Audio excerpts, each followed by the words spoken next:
Hi everybody, this is the third class on derivatives, derivatives 3, and I'm going to pick up from where we left off yesterday, which is page 25. And I said in yesterday's class that I was going to do example B here. I even made a note for myself, but I changed my mind. I'll post the full solutions to that online. And I'd rather do another example, but one that has a little bit more to it so that you could use this as like, it's just a better example. There's nothing really different about this one and the next one, or the previous one, except for this one's a little harder. So I'm going to go ahead and do this one instead. Who just jumped in? Hi, Zayed. So first things first, it says find the derivative of this function. Actually, this is the function, that whole thing, using the definition. And when it says definition, the definition is this, which is called the delta process. It's called the delta process. It gives us the slope of the tangent line at any x value. So just as a reminder, whatever we get out of this when we do this process, it's called the derivative, and it gives us a function that is the slope at any point on the original line. So the slope function, we put an x value in, it'll give us the slope at that point on the original function's line. And we'll see more about that in a bit. So first things first, I'm given a bit of a weird function here. I'm going to expand it out first. So let's just say f of x is negative 4, expand out the x part. We give this. You can try it yourself. It's not that much effort. Plus 4, and that simplifies to negative 4x squared plus 16x minus 12 is what that works out to. I want to expand it as much as possible because it's easier to do the delta process if things are expanded. We just jumped in. Hamad, nice to see you. Hamza, nice to see you. Ali, nice to see you in the list. User, nice to see you. Maybe that's Abdul Rahman. I'm not sure. Sometimes it's Abdul Rahman. And Mohammed Al-Maki, that's the same. Let's continue. So I said I was going to do example B. I'm actually doing the following example. This is on page 25, just in case you're trying to find. It's okay, Mohammed. This is the almost one day of the week that it's done early. So no harm done, not the end of the world. User is back. I don't know why. Here, let me see here. I'll do user a favor here. User. Rename. See. Abdurrahman.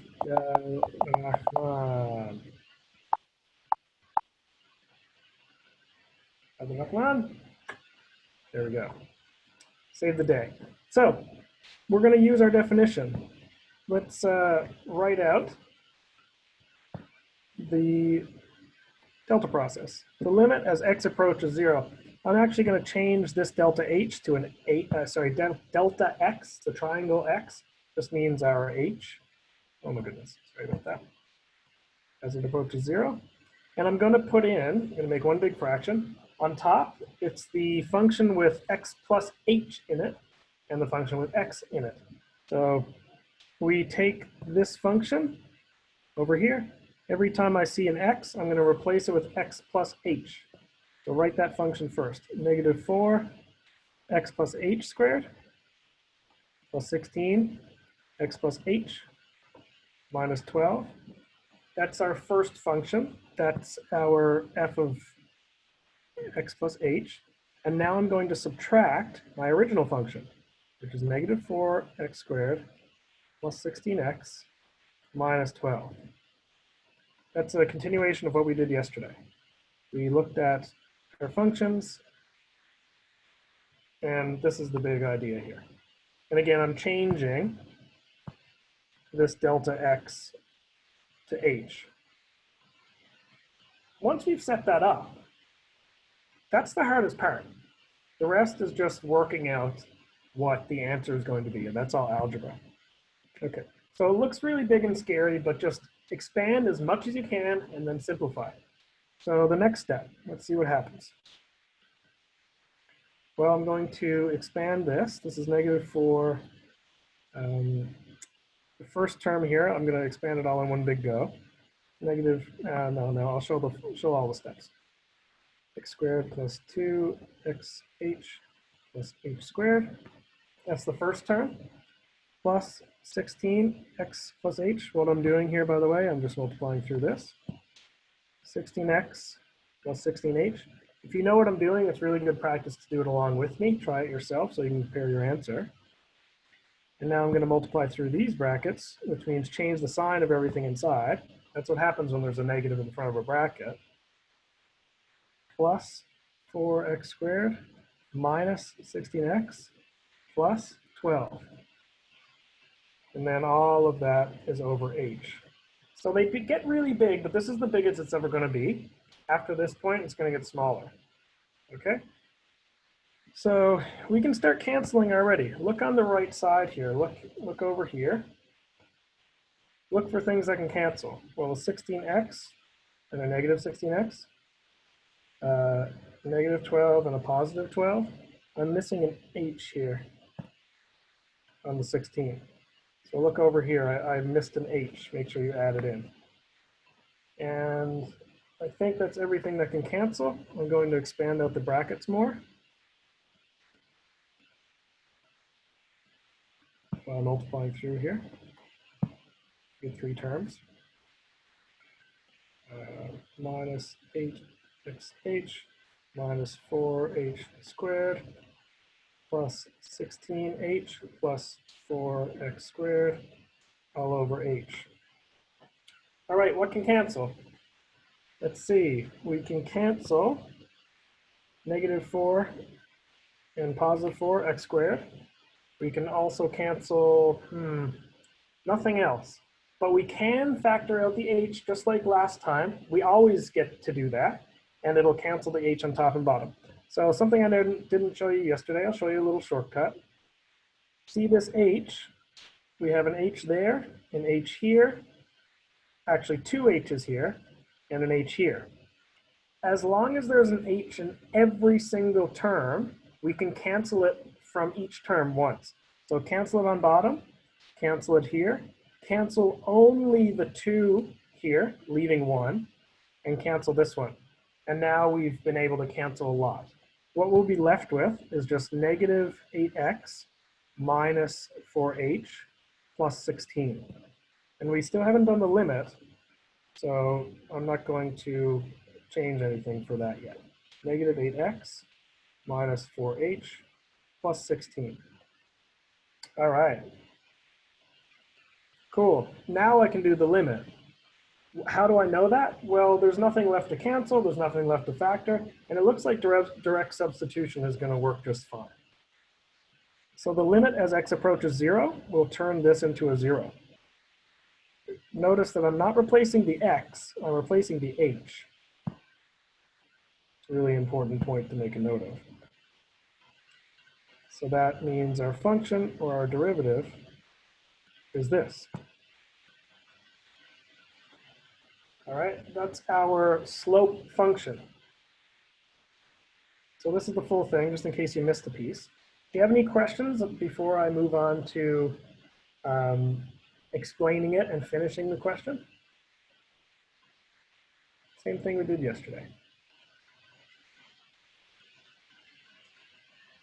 Honestly, I truly believe that the hardest part of this question, besides some of the algebra, canceling things, is the very first step. As long as you know how to take the function and replace all the x's with x plus h, you're okay. Let me explain what our answer is. What is this answer? Well, this answer that we got, when we'll start deriving from the first step to the last, today. F prime, and we have negative 8x plus 16. This answer here, I just rewrote it so it's clear. This gives us the slope at any point on the original function. This gives us the slope at any x value.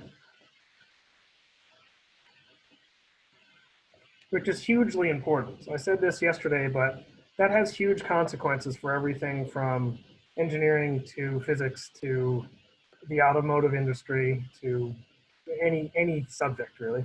It comes into play a lot. The idea that we can get the rate of change or the slope. So let me show you what I mean by this. The follow-up question says, what is the slope at x equals 1? Well, it's asking, what's the slope here when x equals 1? We just put in, we can see it's a really steep slope. We just need to put in our x value. So the slope, f prime, at 1 is negative 8 times 1 plus 16. And that gives us 8. So the slope here is 8. It just means we go up 8 for every 1 we go over. So it's a very steep slope. What about when x equals 2? Well, when x equals 2, the slope is this. So it should be 0. By looking at it, we should be able to see that it's 0. I'm going to see if that's true. So when x equals 2, we put 0 into the function. You can probably already see that it's going to be negative 8 times our 2 plus 16. That's negative 16 plus 16, so it's 0. The slope at that point is 0. We didn't need to use our slope formula like rise over run.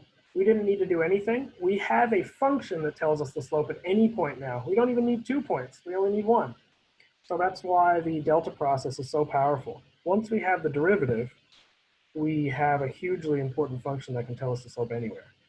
And let's do one more. At x equals 3, we have a slope that's really going down far like this, really, really steep in the negative direction. That would be negative 8 with the 3 inside plus 16. That would be negative 8. All right? So that's the big idea here. On a scale of 1 to 10, 1 being terrible, 10 being, this is pretty good. How do we feel about this?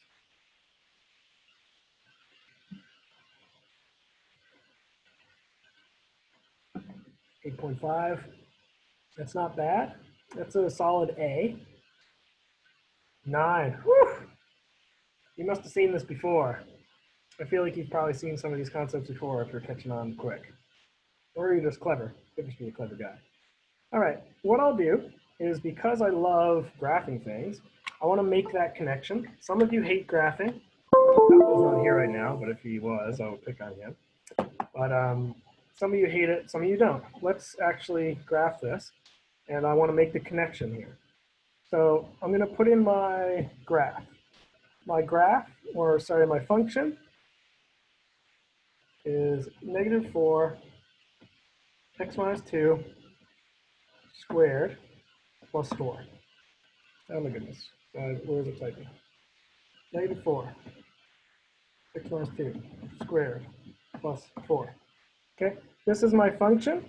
Let's turn on the tangent line, and I want to put it at the point negative 3. So on this line, if we zoom out, we want the tangent at this point right here. So it's like, what's the slope of that line? Let me zoom it all out so we can see more of the function. We want the slope of that line. Well, Desmos tells us that it is, sorry, negative 1 is what I wanted, not negative 3. Desmos tells us that it is 6. Wait a second. Sorry, it's at 1. It's supposed to be at 1. I want the slope at 1, not 3. It's been a long day. It's been a very long day. I want the slope at 1. All right. Now, oh my goodness, I'm very, very sorry. I'm looking at the secant line. This is what happens when I have too many things going on. Okay, let me rewind. What I graphed here was the graph of the original function. It's this curve. And I'm asking Desmos, what's the slope when x equals 1? And Desmos is telling me right here that the slope is 8. And that's what my math gave me as well. The nice thing about Desmos is that as I move the point around, it'll also change the slope. Because Desmos knows how to do derivatives. So it's just given one slope at the point at the point x equals 2, or in this case b equals 2, the slope is 0. But hopefully you can see that our graphs are making sense. At the point 3, it's about -8, like it should be. All right? Sorry if I confused you with that. I didn't mean to, but I just fumbled the execution a little bit. Not the end of the world. We're all human here after all. Okay, long story short, derivatives give you the slope function of the original function. There's some practice here. Let's see, do I really want to do the practice? I think we're probably okay on this, unless you want me specifically to move on. But I was thinking to start with the sort of shortcut rules. I think we've done enough with the delta process by now. So this is just practice. I'd like you to try this one on your own sometime, before the assignment or whatever else. At the bottom of this page, 26, it says, as you can see from the above, using the delta process can be very tedious and time-consuming. It takes forever. It takes a really long time to use the delta process. So what we can do are use shortcuts, rules that we know are always true. Okay, let's do that. Some of you will be very happy to get some shortcuts. Basic derivative rules. So let's just start from the beginning. Basic derivative rules. It says algebraically, so by hand, and graphically, by graphs, we can find patterns. That make the process easier. And I'm going to say there are many notations for derivatives. Just want to make a note here. For derivatives, you'll see it written as dy by dx. You'll see it written as y prime. You'll see it written like this, d and then dx on bottom, d by dx over here, f prime. They all mean the exact same thing. They all mean derivative. Okay, it just means the derivative function. They all mean the same. Let me give you the first rule of derivatives, constant rule. The derivative of a constant is 0. Let me give you an example. I'm giving you this for free. What's the derivative of y equals 5? Well, y prime, the derivative, if 5 is a constant, the derivative is 0. No delta process required. The reason that works is, look, this line here is a constant. It's y equals 2 or y equals 10. The slope of that line, the slope, you could put an object on it, it wouldn't go anywhere. The slope is 0. The slope of a constant number is 0. It never changes. There is no steepness. So any constant, the derivative or the slope of it, 0. Let me give you another example. What's the slope of pi? Or what's the derivative of pi? Well, pi is not a variable. Pi is a constant. So it's still 0. Let me give you something a little different. What if we had f of x is 2e? What would f prime be? What would the derivative be? They all mean the same thing. What's e? Well, e is just a constant. Just like ever, e is a constant. It's still 0. So no tricks, okay? That's your easiest rule. If you ever see a constant, it just gets deleted. Awesome. No need to do the delta function. It says from limits, we can see that the derivatives follow a pattern. So for dx by derivative of the x function with respect to x is 0. Sorry, is 1. Let me show you why. If we do, the delta process, I won't do the delta process anymore today except for this example. From the delta process, what if we got the limit as h approaches 0 of this function, f of x, f of x equals x? It would be x plus h minus x over h. That would cancel the x's. The h's would be on top and bottom. That would cancel. So the answer would give us 1. You don't need to know how to do that necessarily, but it would be an easy one. it gives us 1. Whatever the constant is, it gives us back. For x squared, if our function's x squared, we know that that gives us 2x. And I'll get into that very, very soon why that is. It's called the power rule. We know that it's true from the previous page. But let me show you a really cool rule, at least I think it's cool, for getting the derivative of a function with a power. It's called the power rule. What you do is, just say you had x squared. I think this is what, I don't know if it's Ibrahim that asked me this. You take your x squared, just take your power. This is why it's called the power rule. Take the power, bring it down in front, and then reduce this power by 1, minus 1. It becomes 2x, and what's 2 minus 1? Well, it's 1, which is 2x. Way faster than the delta process. You just say, hey, it has a power. Bring it down, subtract 1. Yeah, some students take it in high school because they'll do pre-calculus. Some other students never see it until they get to college or university, which is why we do it from the beginning. Ali, yeah, it's dy by dx. It's the same thing. So derivative of the function with respect to x is just what we're doing, the slope with respect to x values. So this works for everything that has a power like this. So the power rule, again, this is a hugely important rule. It just says for a variable raised to a constant power. So for example, you know, if it was x to the 7, if y was x to the 7, what would the derivative be? Well, you would take the 7, bring it down in front, becomes 7x, and then reduce it by 1, take away 1, 7x to the 6. Careful, Ibrahim, you said 6x to the 6. Bring the 7 down, and then it's reduced by 1 on top. You won't make that mistake again. What about if we had x to the power of -3?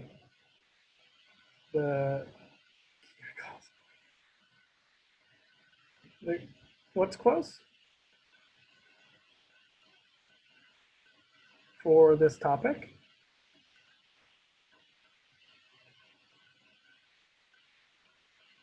Oh, yeah, okay. It's okay, Mohammed. Thanks for coming. This one, yeah, it'll take -3, bring it down, becomes -3. The x is still there, and then you reduce the -3 by 1. -3 minus 1 is -4. You'd be amazed, well, maybe not, but you'd be amazed how many students get that one wrong. And if you want to simplify it even more, I recommend doing this. -3, you bring the x down and just change the sign on the exponent. That's what happens is when you do the reciprocal, you're allowed to put it on bottom and change the sign. So this is our power rule. We've done 2 rules now, constant and power. Let's do some derivatives. Let's see, what's the first one? What's the derivative of 5? I did this one for you, so I feel like we've cheated. It's okay though. It's 0 because it's a constant. Nothing else to do. What's the derivative of e? Well, again, I did one similar to this. E is just a constant, so the answer is 0. Still 0. E is not a variable. E is a number. In fact, E, if you put it on your calculator, if you have the Casio, it's actually alpha E. It's right next to the pi button. It's on the same button, the 10 to the multiplied by 10. Alpha E, press enter. It's 2.71828 and so on. It's just a number. It's just a constant. So it still goes to 0. The final one, the derivative of sine 2 pi, well, sine of 2 pi is just a constant as well. It doesn't even matter what it is. It actually is 0. But the derivative here is 0. So nothing to it. The reason they're all 0 is that they're all constants. all of the functions are constants and derivatives of constants are 0. So that was almost too easy. Let's do a trickier one. Find the following derivatives. Okay, more interesting. We're going to do the power rule. How do I know it's the power rule? Well, because I see there's a power here. There's a power there. There's a power here. It's a 1. There's a power here. It's a 2. Let's see the first one. I already saw in the chat what it is. Bring the 3 down. Subtract 1. Do you know how long that would take to do by the delta process? It takes forever.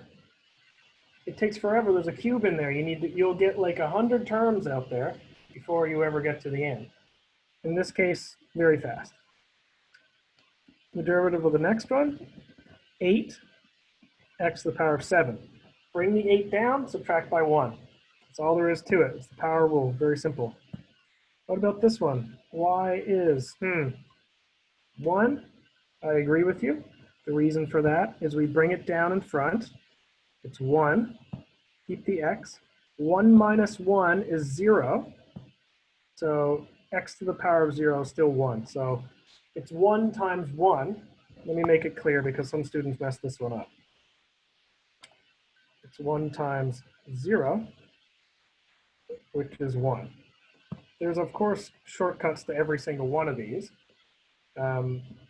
What you can do is if you see, let me give you another example. If you see something like this, sorry, 1 second. If you were to see something like, 3x, you have a constant in front of an x, not an x squared, just an x. The derivative, it's the same as if we just delete the x. Okay, just like we did here. This was 1x, so the derivative is 1. That's a special case, so just be careful with this one. Finally, f prime, what do we got? Mohammed Al-Maki says 2x. Saeed says 2x. Scott also says 2x. The reason for that is it's 2x, and the power here, what happens is it's 2x, 2 minus 1, which is the same as 2x to the power of 1, which is actually just 2x. So just in case you're not sure algebraically why it works, that's why it works. All right, and that's all there is. That's all there is to it for the power rule and the constant rule. Pretty nice, right? Not too bad. I would hope that it's at least a lot easier than the delta process.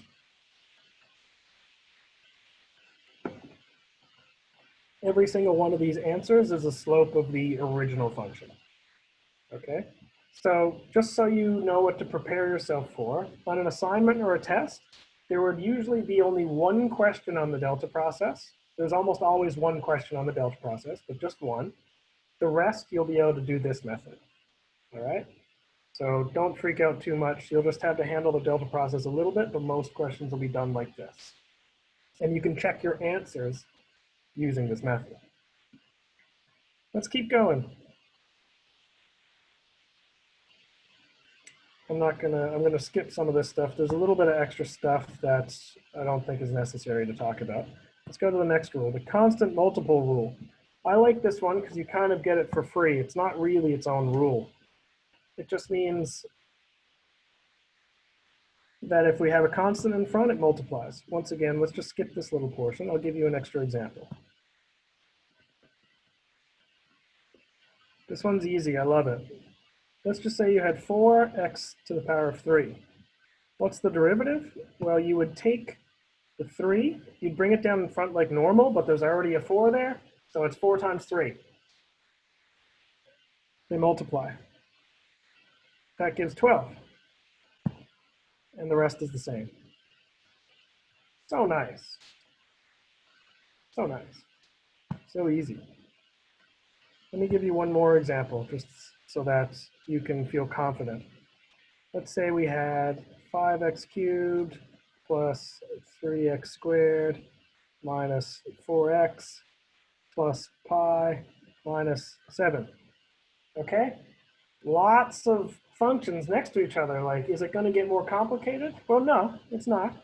All we need to do is do a derivative of this, then this, then this, then this, then this. We do 5 little baby derivatives, and we'll get our final answer. So do the derivative one at a time, one term at a time. 3 comes down and multiplies, becomes 15. Reduce it by 1, x squared. You got 15, okay, yeah. And then we have the 2 comes down, multiplies by 3, becomes 6. 2 minus 1 is 1.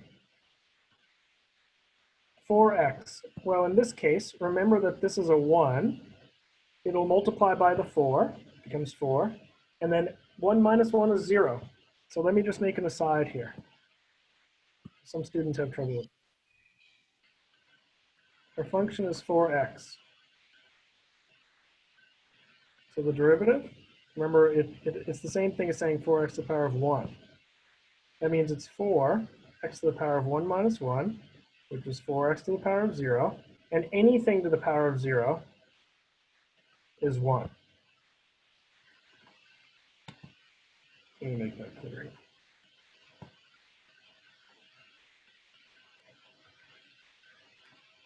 That equals 1. All right, hopefully that's clear. There's going to be a lot of little rules throwing at you, but none of them are hard in themselves. They just need practice. So that's 4. What's the derivative of pi? Okay, Ibrahim, nice to see you here. The derivative of pi is 0 because it's a constant. The derivative of 7 is also 0 because it's a constant. These are both constants.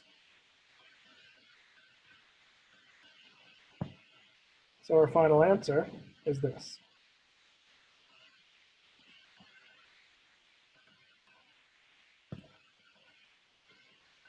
All right.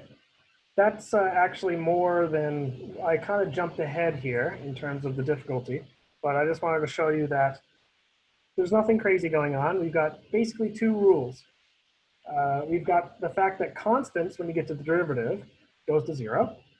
And the other one is the power rule. You take the power, bring it down in front to multiply, and the power gets reduced by 1. That's all we've done. Okay, how do we feel about that so far? It's a pretty quiet group today. I guess that's pretty normal. But, you know, don't be afraid. Not a scary guy. The sum and difference rule. Most students don't even call this anything because it's kind of obvious. It says if you add f and g, so if you add 2 functions, it's the same as adding their derivatives if you get the derivative. Or in other words, sorry, it's this. If you have many functions added together, so 5x cubed, 3x squared, and so on, just get the derivatives one after the other. That's all it means. It's not even really worth talking about, honestly. Let's move on. Often we need to rewrite a power to use the rule. The reason for that, and I'll just make a note here, we need to change to power form. That's what I call it. It's not an official name. We need to change it to power form. What that means is if it's not already in a form that has a number on top as a power, we can try to change the form so that it looks like that. So let me show you what that means. Y is the same as x to the power of 1 over 2. Now we can do it. Just 1 second, someone's calling me and I'm in the middle of moving houses.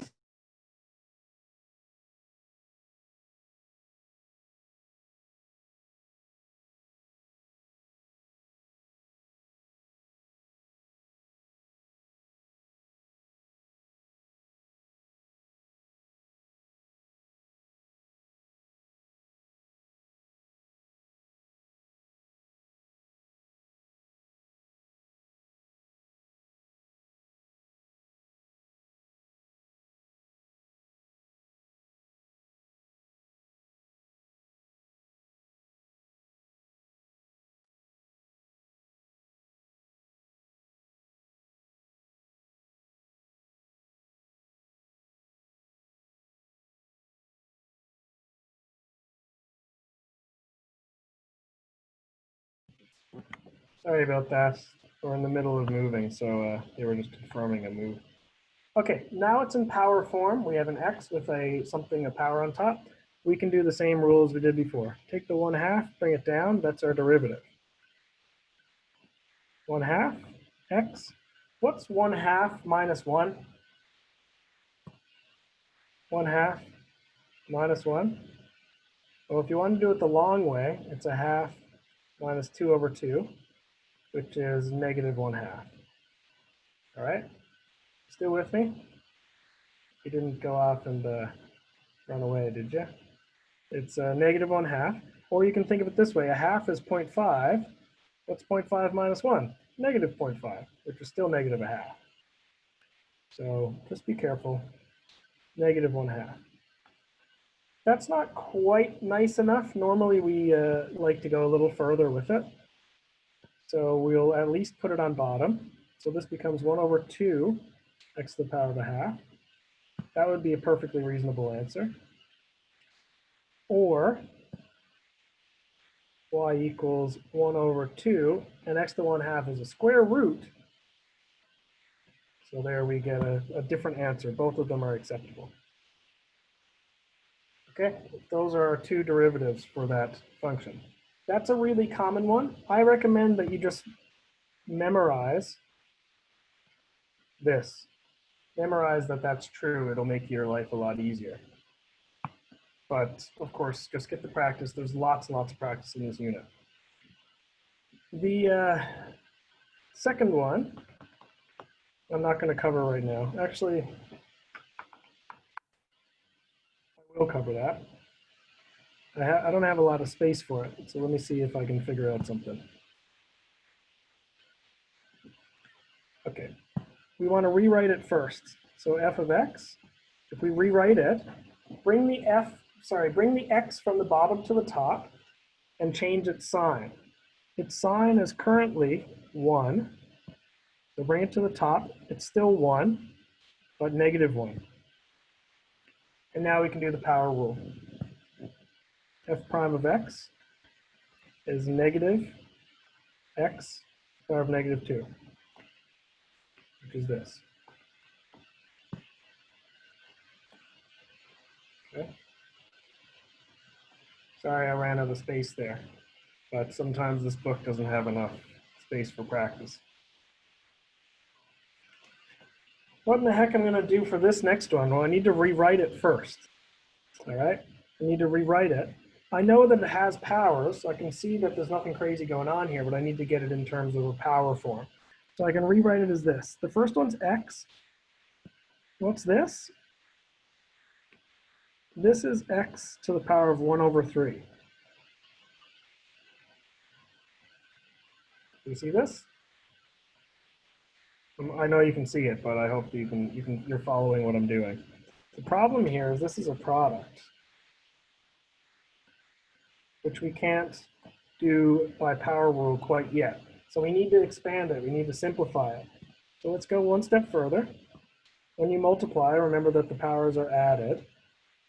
So y is equal to x to the power of 1 plus 1 over 3, or 4 over 3. Sorry, not y. X.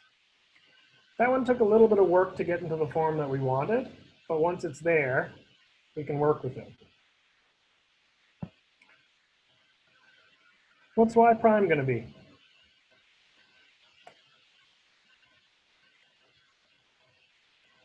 You can see 4 over 3, so I'm pretty sure that that 4 over 3 is going to come down the front. I definitely can see it's an x. What's the power going to be? Yeah, 4 over 3 minus 1. So I'll write that out, just in case anyone is missing the boat here, the explanation. What's 4 over 3 minus 1? Well, the fastest way is to take 4 and subtract 3. It gives 1 over 3. Or use a calculator, or get common denominators, whichever way works for you. Some students like to do it this way. They like to say 4 over 3 minus 1 is the same as 4 over 3 minus 3 over 3, which is 1 over 3. So if you need to do that, you know, it's from this step here. You can do it that way. Whichever way works. I'm just trying to give you a revision of maybe some things that you haven't thought about in a long time, if ever. Let's do the last one. Well, the second last one. I'm going to leave the last one for you. Oh my goodness, what's this thing? Let's look in on this guy. Let's bring that square root piece to the top. So this is x over x to the power of 1 over 2. I want to bring that up top.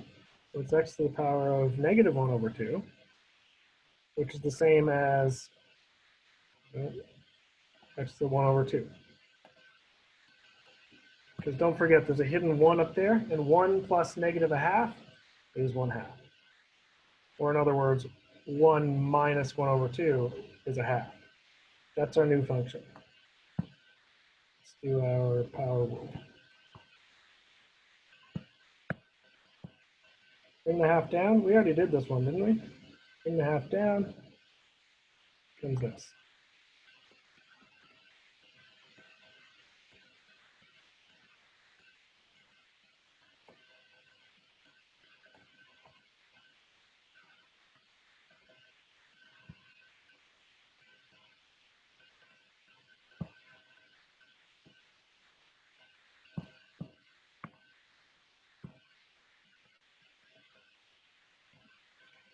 All right.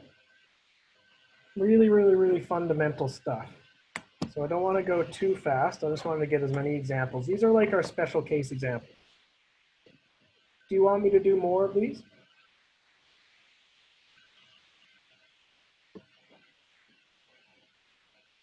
No. No more, please, no more. Anyone else besides Mohammed and Ibrahim? I can never tell. Sometimes some of you, I can see your names there, but you never reply. So I don't know if you're just sleeping at your desk or what. Okay, this last one, the full solutions are online. Do this one for homework. You just need to divide first. Find the derivative of each of the following. Well, this is just practice. There's really no reason for me to need to do it. I'll do it very quickly so you can see that we don't really need to talk about it much. 2x plus 7. Done. The next one, y prime, 4x to the power of 3 plus 9x squared plus 2x minus 1 plus 0. So it's done. The next one, y prime, it's already in power form, so this is 2 minus 12x squared.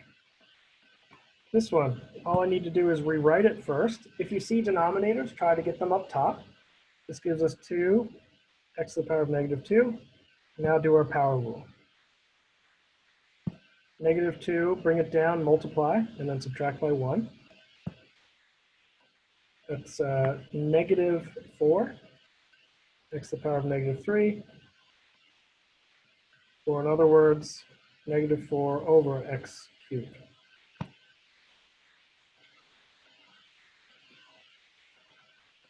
And those are both okay.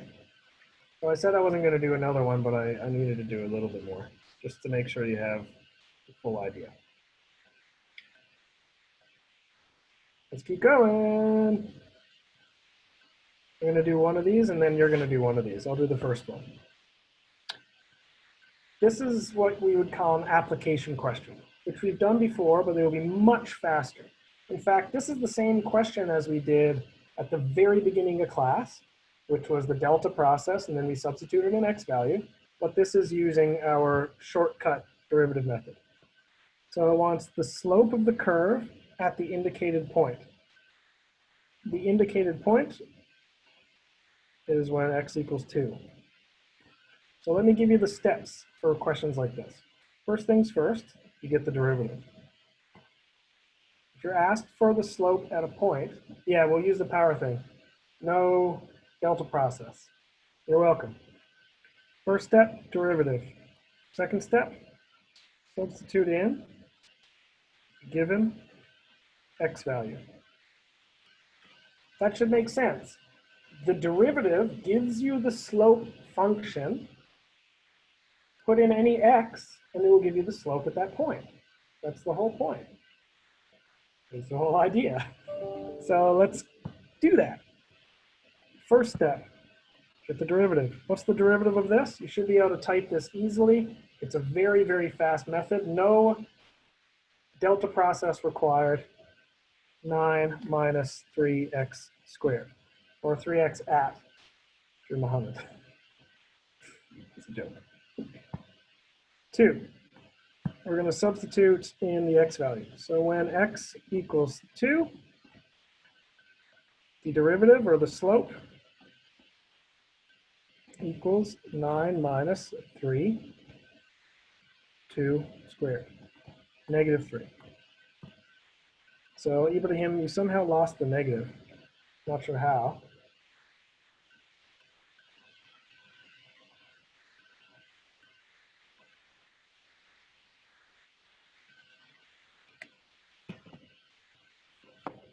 Not a big deal. I'm not sure how you missed the negative. I think maybe just a math issue. Maybe you saw a 9 and a 12 and we're like, 3. I want to show you one more time, hopefully without mistakes this time, what this means in terms of a graph.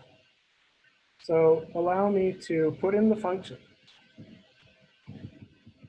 Okay, so no mistakes. I'm going for a perfect record. It says that the slope of the function is negative 3. So our function is y 9x. Sometimes I hate this. 9x minus x cubed is our function. Woo, pretty. So this is our function. Looks interesting. It's a cubic function, which means it goes, it has change in direction. What's the slope at the point negative 3? Well, let me put in my tangent line. I can move it wherever I want. What's the slope when x is 3? Let's make x 3. Let's see if Desmos agrees with me. Woo. X is 2. Ah! Why do I always make mistakes? We want when x is 2. So I'm going to put b equals 2 here. And it's going to give us the slope at that point. It's been a long week. I don't know, maybe you can relate. 2, slope. Oh, I can't get a break today. Minus 3. Okay, what's my point?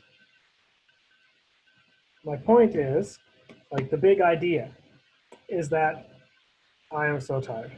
It's been the longest week in a very long time. It doesn't help that my AC is broken either, so I'm like sweating to death. The whole point is we're given a function. Okay, we're given a function. That's this guy. We're also asked, find the slope when x equals 2. So from the graph, I can see that the slope would be this line. What's the slope of this line? Well, by our derivative, by substituting x equals 2 into the derivative, slope is negative 3, which is why it's given down here. Okay? So for those of you that like the graphs, it should all make sense. We have a graph, its derivative gets the slope at any point. We put an x value in, get that slope. I will survive. Believe it or not, I'll survive. The weekend will do me good. I'll be okay. All right, try B. I'd like you to, oh, I typed in a 9x. That must have been where my typo came from. Try this one. Tell me what the slope's going to be. Yep, 2 minutes. That's all you should need until 1:25.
You guys make me laugh. It's negative 30. Negative 30.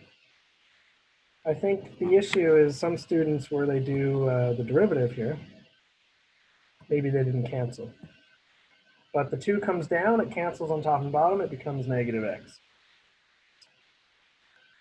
Same steps though. Okay, so whatever that function is, whatever it looks like, doesn't matter. We know that when x is negative 2, the slope is very, very steep downwards. And if you were to graph that, which you can go ahead and do anytime, check what it looks like at negative 2. We can pretty much guarantee it's going to be down. Okay, so that's how that works. Let's learn some new rules. Okay, Mohammed. These can just be homework for the assignment, extra practice. The next is the practice section. I'm not going to do. I'm going to skip over it. We can come back to it later if we want to. This is the delta process. So it says, use the definition of the derivative to find the derivative of the following. You can use the delta process to check or to solve it. And you know that the answer should be 2x minus 2. That's how fast we can do it now. But with the delta process, you got to figure it out on your own manually. Okay. Find the derivative of the following. Nothing too special there. And what is the slope of the function at the point negative 2, 7? Once again, this will be derivative first. So then the x that you've been given. Same thing we just did. Let's learn some new rules, shall we? The product rule. I wonder why it's called the product rule. Well, the product rule is used when we have products. For example, welcome back, Mohammed. For example, we might have 2 functions. Maybe we have a function f of x equals 4x cubed. Maybe we have a function g, I don't know, 2x to the power 5. And we want to get the derivative. So maybe our function that we are given is this. It looks tricky. Don't worry, it's not that hard.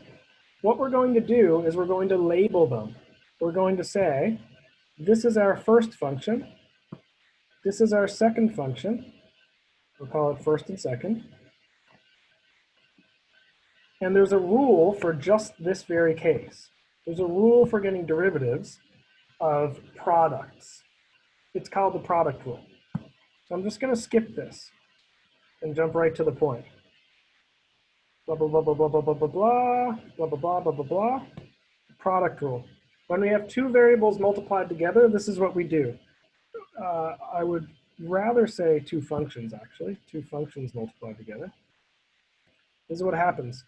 If we have the first multiplied by the second, the rule is you take the derivative of the first, multiply it by the second as it is, and you take the first, multiply it by the derivative of the second. So there's 2 ways to think about this, 2 ways to remember it. I like to write it as this.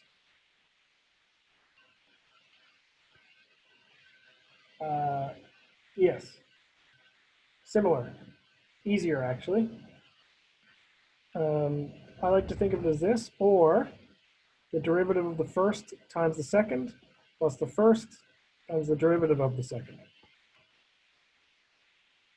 First, second. So you might see both types. They mean the same thing. That is our product rule. The product rule is this. Let's see it in action. Hopefully you got that written down. That's super, super important. Very easy rule to use, actually. So I'll just make a note. Very, very important, but very easy to use. Find the derivative of this. Okay, no problem, sir. First function, second function. You can call this f. You can call this g. I'm just going to make it clear here. I'm going to put to the side of my page what f is. It's 2x squared. What's f prime? It's the derivative of this, which is 4x. What's g? Well, I can see from the question that g is 3x cubed. What's g prime, or the derivative of this? Well, bring the 3 down, multiply it, and reduce the power. It's 9x squared. Are you with me so far? Hopefully so. If you want to know how to do this, this is a product rule. We know we have to use product rule because these are multiplied. We have a product rule when we're dealing with multiplying. That's what a product is. The product rule is f prime times g plus f g prime. Just put it together. Look, it works out so nicely. I love it. I love using it. I don't know. I totally nerd out over this one. Just put it into this. What's f prime? 4x. What's g? 3x cubed. What's f? 2x squared.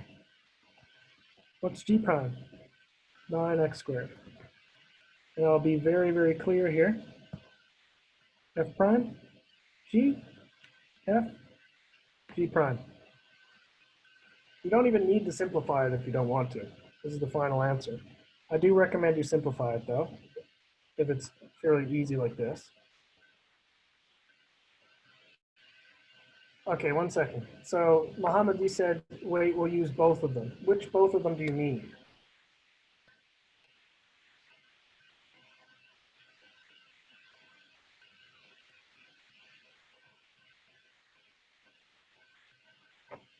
Well, we have a function multiplied by another function.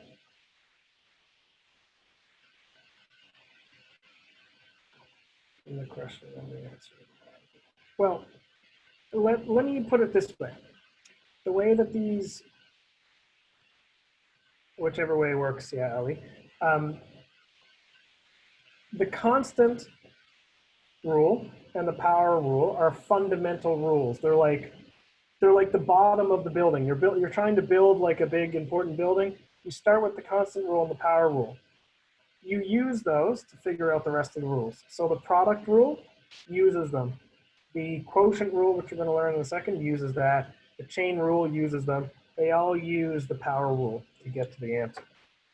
And yeah, whatever way works for you, Ali. It's FG, FG, first prime, second prime. Whatever way, first, last prime. FG, FG, first, last prime. FG, FG, first, last prime. FG, FG, first, last prime. FG, FG, first, last prime. I like that. It's pretty catchy. We'll write a song about that. I think I just did. So this is our final answer, but it's better to expand it so we can get it a little better. So this is 12x cubed. I already saw someone write it. Who wrote that? Ibrahim wrote it already. You can multiply this out. There's really no reason not to. It's a really simple one. This gives 30x to the power of 4. And the reason, not quite. I'm just going to make a little aside here and say, what if you didn't know the power rule? Sorry, what if you didn't know the chain rule? Chain rule? Well, you could have multiplied this out. This is one of the rare cases where you're more than welcome to just multiply it out. So this would be 6x to the power of 5. And then y prime would be 30x to the power of 4. This would be the power rule. So you'll see that they're the same. Both methods give the same answer. Of course they do, because they're both valid methods. They're both ways to get the same thing. So we could have expanded first. Maybe I should have put that down.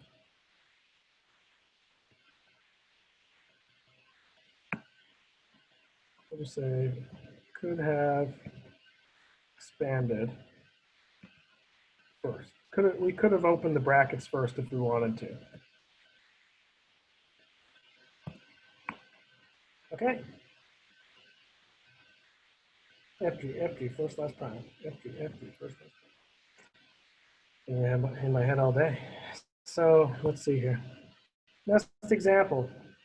You might look at this and say, holy crap, do you really need to expand? You know, you need to be like multiply, multiply, multiply, multiply, multiply, multiply. I'm not going to make you do that. All you need to do is use the product rule. First function, second function. we're going to use the product rule. I call it P rule just to be short. So we need to remember that the derivative is FG, first prime, last prime. You can write it directly. You don't even need workings. What's the derivative of the first one? Well, I see it is going to be 6x squared plus 3. Put it in brackets so that it doesn't get mixed up with anything else. That is this one done. Let's do the next one, G. Write it as is.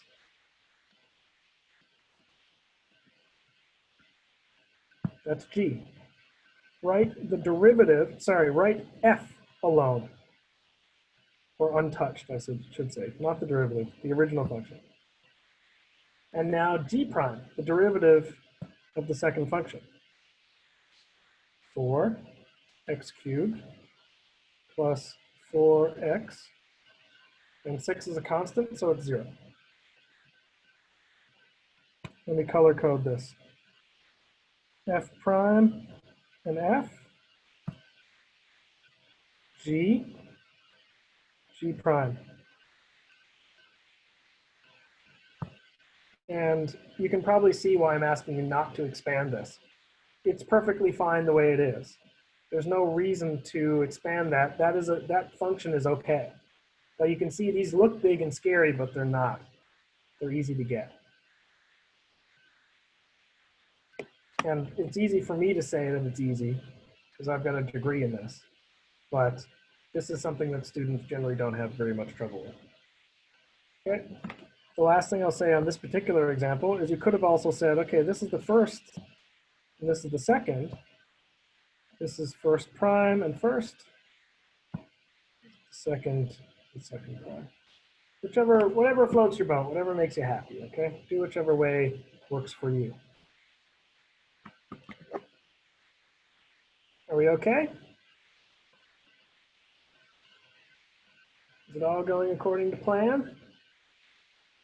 It's a great Thursday, huh? Aren't we all excited to be doing math on a Thursday? Woohoo! Yeah! Love it! Nothing better to do! Okay. Let's do a few more before I throw some more at you. We're doing 2 more rules today. So hold on to your butts, I'm sorry. Find the derivative of each of the following. Weekend coming up, yeah. Nice. Could you please get me the answer to this one? Take 1 or 2 minutes, try to get the answer. I'll write out just some basics here. And I'd like you to tell me what the answer is.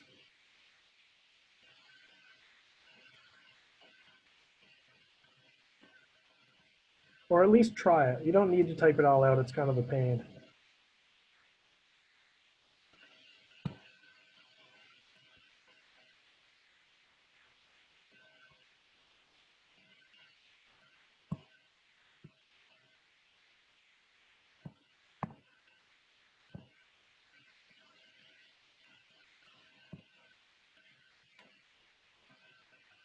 For A, yeah.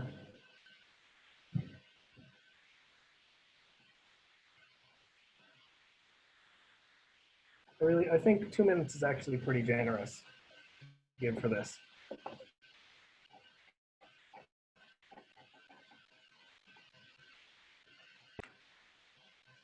I'll slowly write out my answer.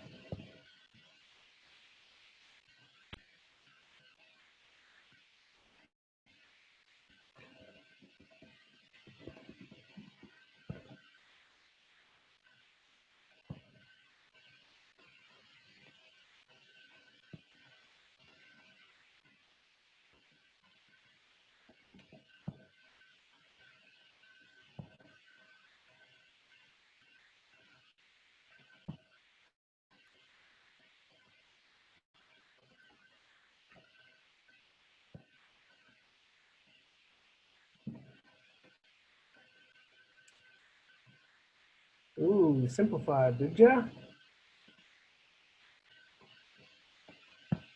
Let's see what I get.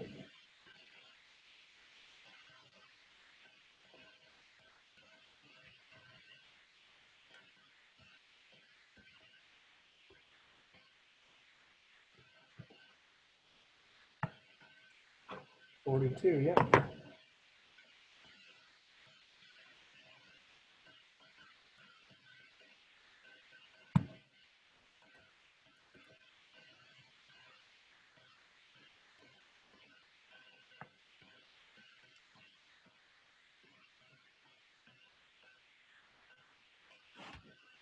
Who tried it? Okay, Hamza and Ibrahim, you both tried it. Excellent. Good, very good. It's very hot in here, my lord. Bit slow there. It's okay, we can't all be superstars. Well, I'm gonna try B just so you have another example to look at, but actually I'm gonna do, let's see. I'll do 2. B, you can try yourself. So the answer 2. We have 2 things going on. First function, second function. They're clearly multiplied, so it's the product rule. What we need to do is a 2-step process, which I told you about before. First thing we need to do, because we want the slope of the tangent at x equals 1, first thing we need to get the derivative. If you know where I'm going with this, please try it yourself. Second step, we're going to substitute in the x. So I'm going to start that. Derivative is the derivative of the first one times the second plus the first one times the derivative of the second. That's our function. No need to expand it. Put in x equals -1 to this.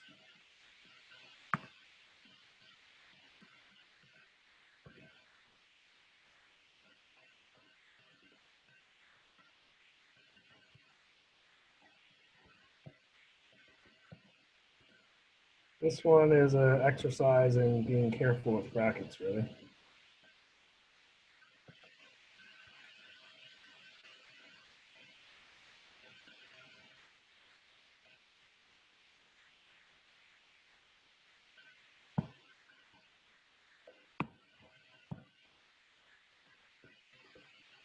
I didn't actually work this one out ahead of time. Maybe I should have. Let's see. Actually, yes, I did. My answer for this is I think 2.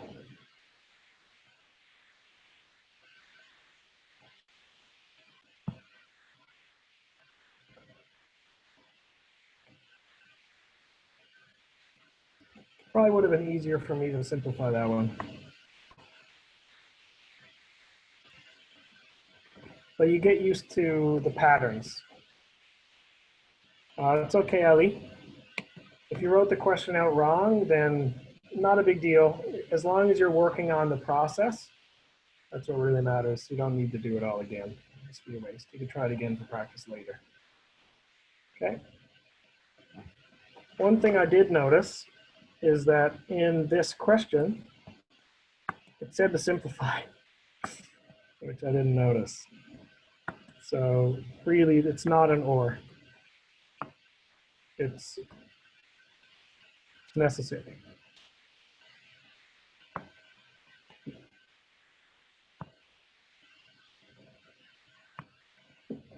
Okay.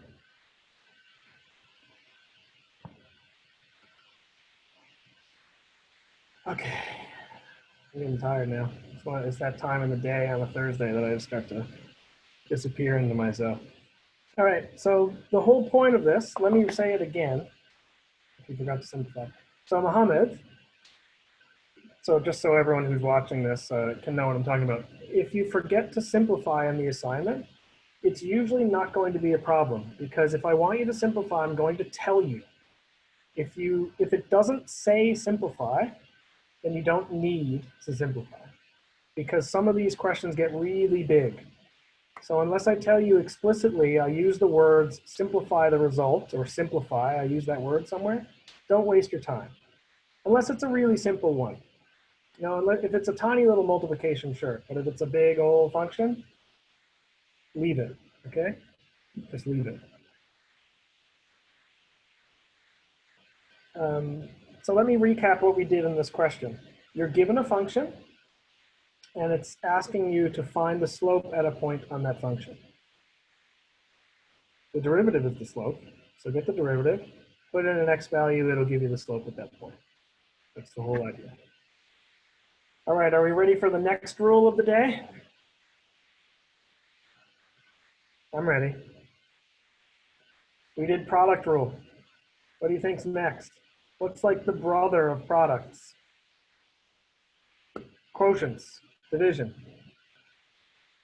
So let's do the division rule. All of these, of course, you can do yourself.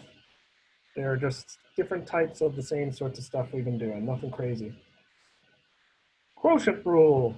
Quotient rule, which means when you have division, or when you see a fraction, you can use the quotient rule.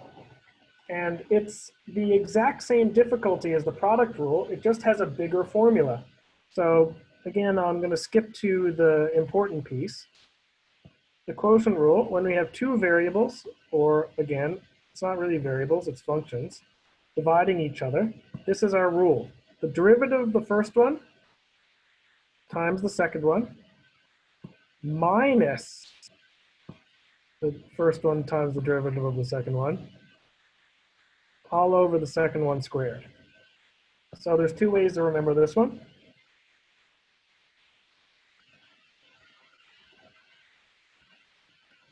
I don't know if I have a catchy song for this one. Ali, you're going to have to help me out with this. Or some people like to write it like this.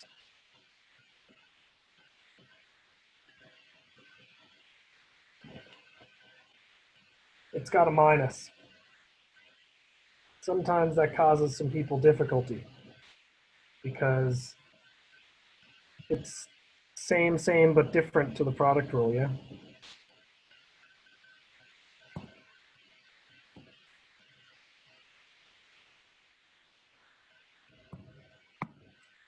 So let me try to figure out a way to make it easier for you.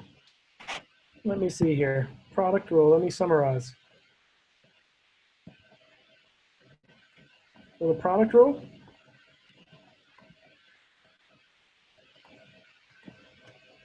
for the quotient rule,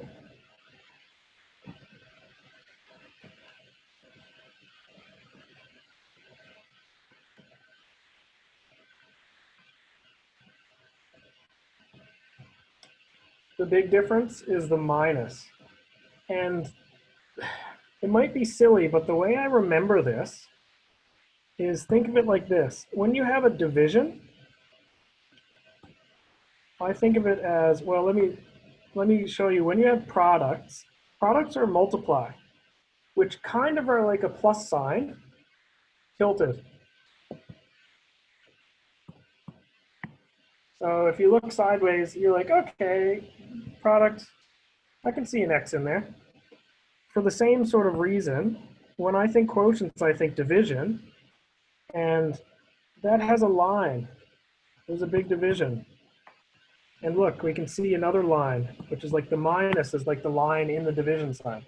So products have a plus, quotients have a minus, and in the quotient rule, you've got that other fraction in it, which makes sense because it's already a fraction rule.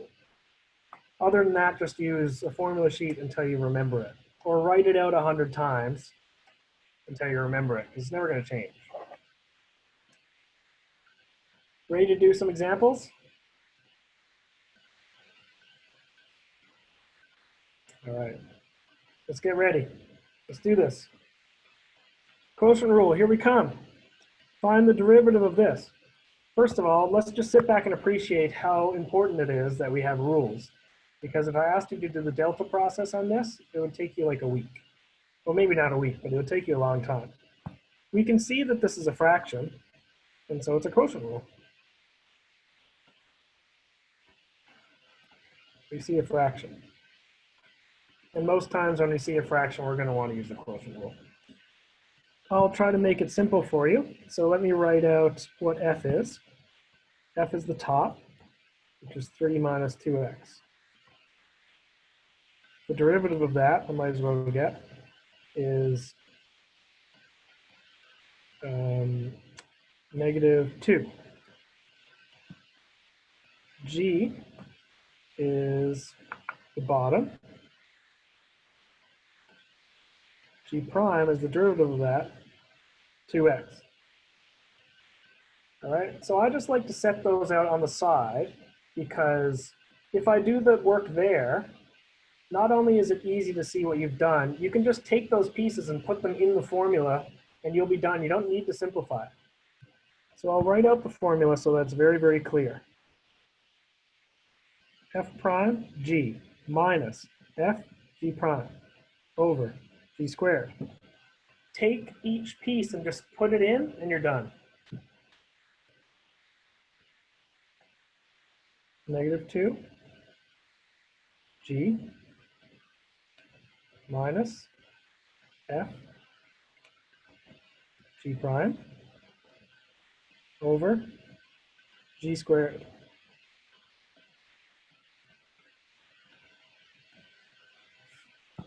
Done.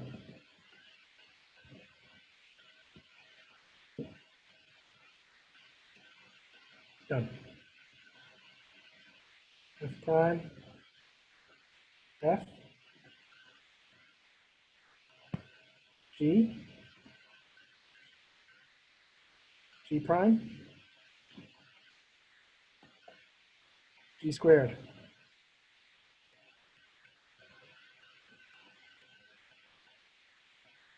Oui, oui, c'est bon. C'est facile, mes amis. Not a problem.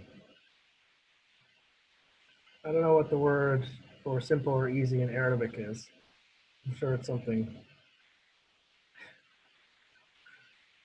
but I don't speak Arabic very well. So. All right. I would like to try Sahel. Sahel. Sahel. Okay. Not bad. Not bad. Let's do one more and then we'll do kind of an extension question and we'll be done with this type. Find the derivative of this guy. So we can see right away, oops, it's a division or a fraction, which means we use the quotient rule. You don't need to write out f and g to begin with. I just do that because I find it easier. So f is 2x cubed. Some students like to write f prime over here. I don't really like doing that. I like putting it under for some reason. It's up to you. We've got that. What's g? The bottom, 4 minus x. G prime, negative 1. Be very careful with these. Make sure you know that the derivative of 4 is a 0, and the derivative of this is a negative 1. You got to go back, and if you're not sure, you do some of the practice that we did at the beginning of the day to make sure that you've got those fundamentals down, okay? I'll write out the power rule, sorry, the quotient rule one more time. FG over G squared. It's a minus because it's a division, so we see a big line, so we should see the minus in there as well. And just plug in. No need to simplify. It doesn't say simplify in the question, so don't simplify. F G, sorry, F prime, I should say. G. Oh wait, that's not F prime. F prime, G, F. I didn't put them in. I was wondering why I was going crazy here. Sorry about that. F prime, G minus F, G prime. Negative 1. On bottom we have G squared. So remember, in the quotient rule, no need to expand the bottom.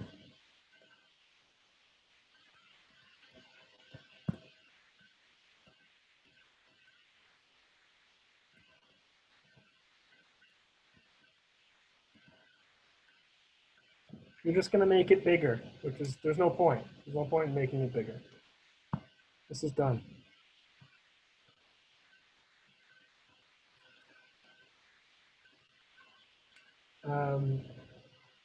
How do we feel about that? They look harder than they are, I think.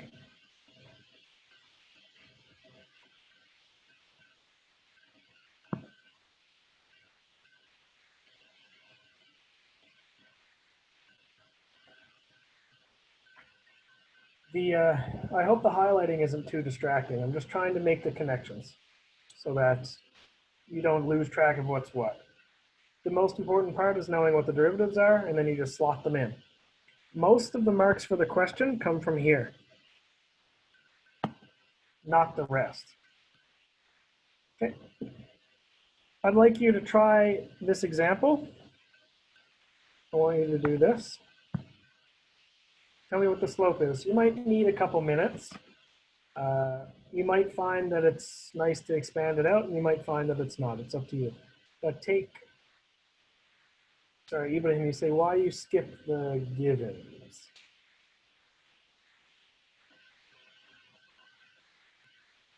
You're going to have to write that in a different way. I'm not sure what you mean.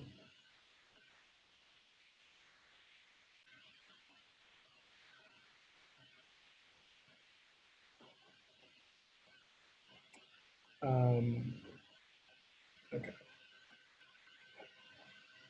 I'm not sure what you meant, so I'll just move on. You want to find the slope of the curve at this point. So again, if you're finding the slope of the tangent line, it's the two-step process. Derivative, and sub in the x. So I've already assigned that a couple minutes ago. Take until 2 o'clock. I want the final answer. What you should get, I'll just give you the answer so that you can compare it. You should get negative 14. See what you can get.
All right, so it's 2 o'clock. You can choose to expand it, or you can choose to keep it like it is. I chose to keep it like it is, but it works out the same way both ways. Whichever way is easier for you is what you should do. So my version is this. Sorry, I had to zoom out. This is what I did. You should have some version of this. At some point in your work, you definitely saw this, if you got the derivative on you. And then you'll need to expand that if you want to. This is what I'd call an easy one to expand, because there's just a single term, a monomial, outside each one. And so it would be actually very easy to multiply through, and sometimes that's better. It just depends on the student. It depends on what you want to do. It depends on how you like to do these. For me, it's just as easy for me not to expand it. So you should get negative 14. All right, for those of you who got negative 14, that's great. And if you didn't, just make sure you look at this and compare it to what we've been doing. One last rule for the day.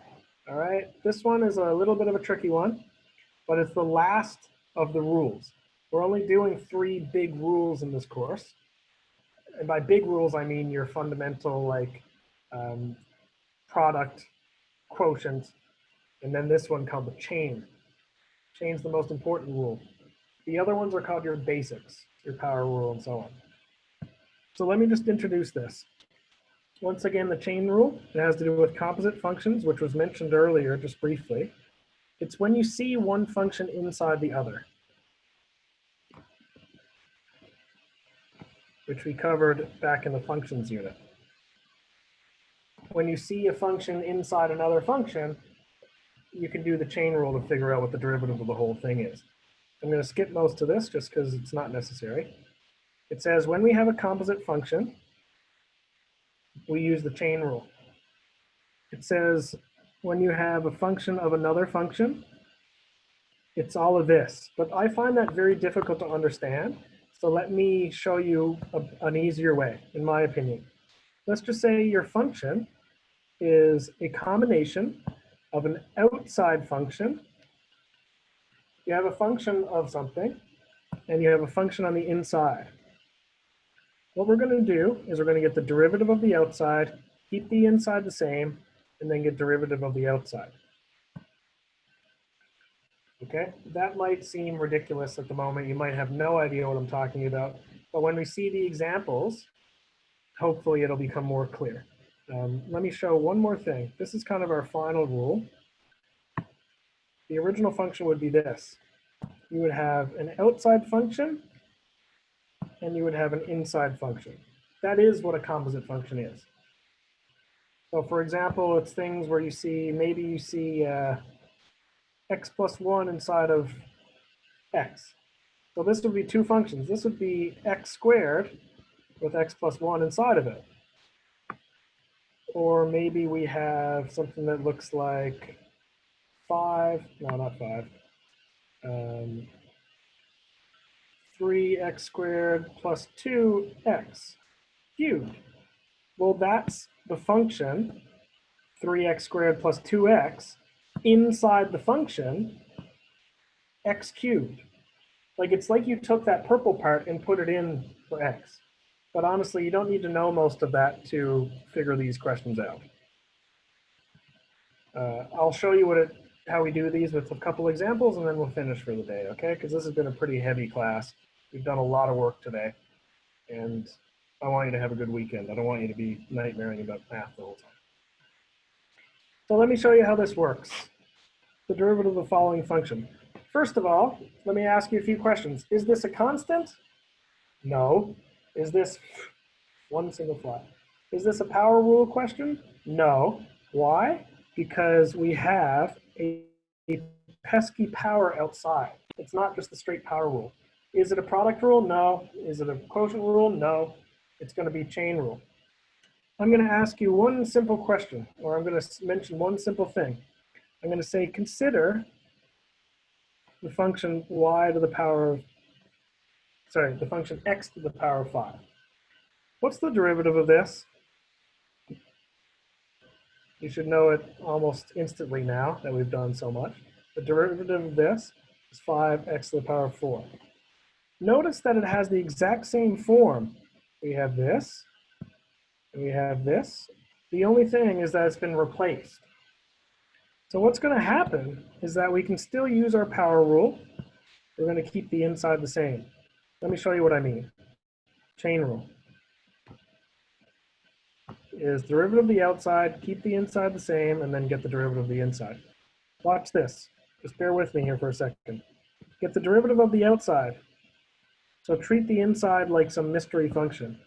5, keep the inside the same. We've done the derivative of the outside.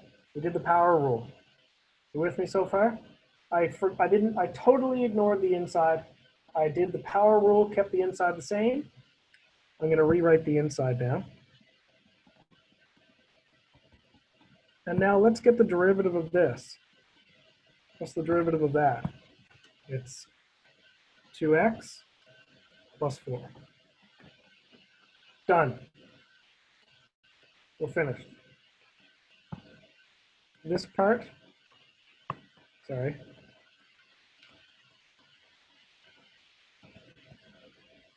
We're going to keep the inside the same. This is the derivative of the inside.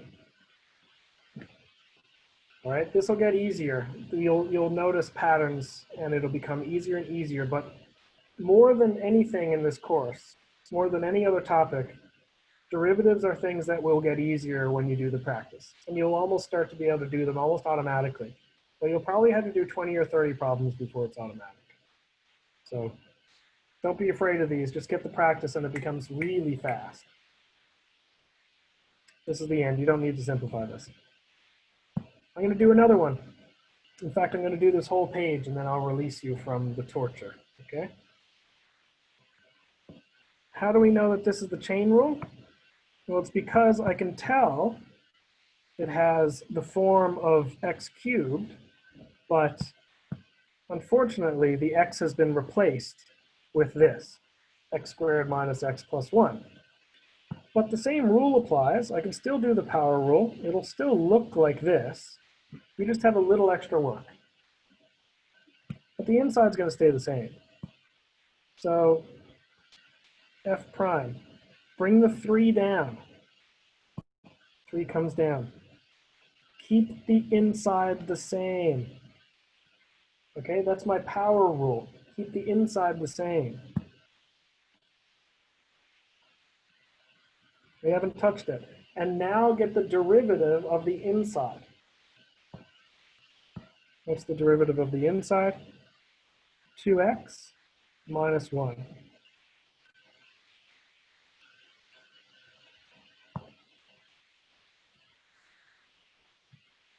So let me check in on your mental health here. How are we doing? For chain rule only, on a scale of 1 to 10, how much do you understand what I'm doing right now? 10, 9, and 10. This is the best birthday. Oh, it's not my birthday. This is the best Thursday ever. I got so excited I thought it was my birthday. That's never happened before. All right. So I'm happy with that. Let's do the other two and we'll call it a day. Hamad, are you there? Inshallah, are you there? Yeah, Mr. Okay, just checking. Haven't seen you in the chat for a while. Just want to make sure that you're still happy and healthy out there somewhere. All right, let's do 2 more. This question looks a bit tricky. We can't do it directly. It's not a constant. It can't be done by power rule. It can't be done by product rule. It can't be done by quotient rule. So it must be a chain rule. And it's a chain. The reason it's called a chain, by the way, is because we get a derivative of 1, and then the inside kind of is chained to it. It's attached. It's inside. So we got to do the derivative of the outside, and then the next, and then the next. I think of it like peeling the layers of an onion. You do the derivative of the outside, and then you go in 1 step. Do another derivative, go in another step. Do another derivative, go in another step. You just do derivatives after derivatives until you get to the center. So this is, the form is like this. which means we can write it like this and treat it in that way. So let's rewrite it. 5x plus x squared, power half. Let's try to do the derivative. I'm going to do only the outside. Do the power rule first. So I do the power, 1/2 comes down in front. You're probably getting sick of me saying this. Keep the inside the same, please. And then what's 1/2? Subtract 1, negative 1/2. It's always negative 1/2.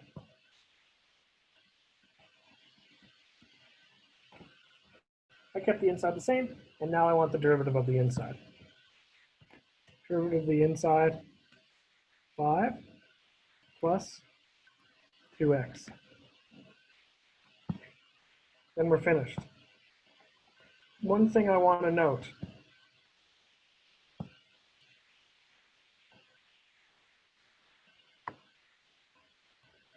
You must include all of these brackets.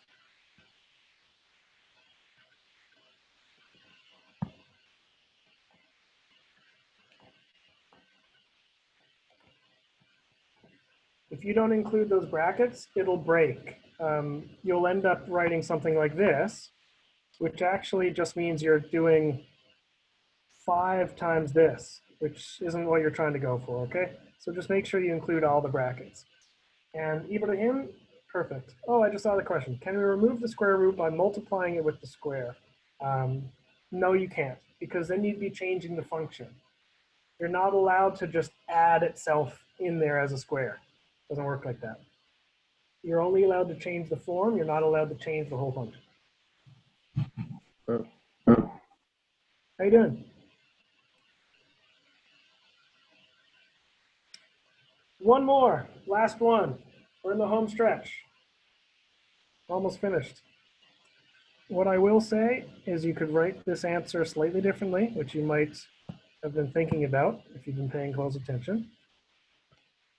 You can rewrite it just like we rewrote the other one. This would be 5 plus 2x over 2 square root 5x plus x squared. But I'm not going to expect you to do that. Okay, that's a higher level skill. That's the top students sometimes do, but it's not necessary. Let's do the last one. What form is this? This is the toughest one in my opinion. The form is this. So we need to change it into power form, just like we normally would, which would be that. So let me rewrite it as a composite function in that form. And it'll look like that. So it's getting a bit heavy. I know that there's a lot going on, but stay with me here. We're almost at the end. The derivative is, well, I need to take this -4 and bring it in front. -4, keep the inside the same, reduce it by 1, which again, -4 minus 1 is 5. -5. Keep the inside the same. What's the derivative of the inside? 2x. Let's see, 2x, yep, excellent. I'm just going to simplify it so you can see what we can do. There's 2 steps to the simplification. You would take the -4, multiply it by this. It's -8x. Outside of this, which is also this.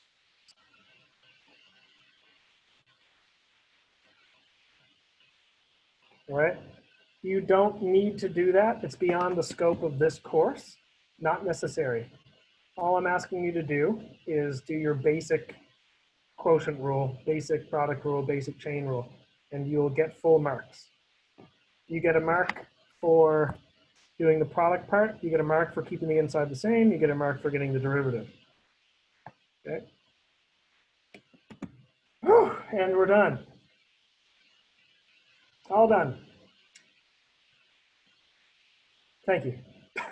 We did constant, power, product, quotient, chain rule. And then the chain rule puts everything together.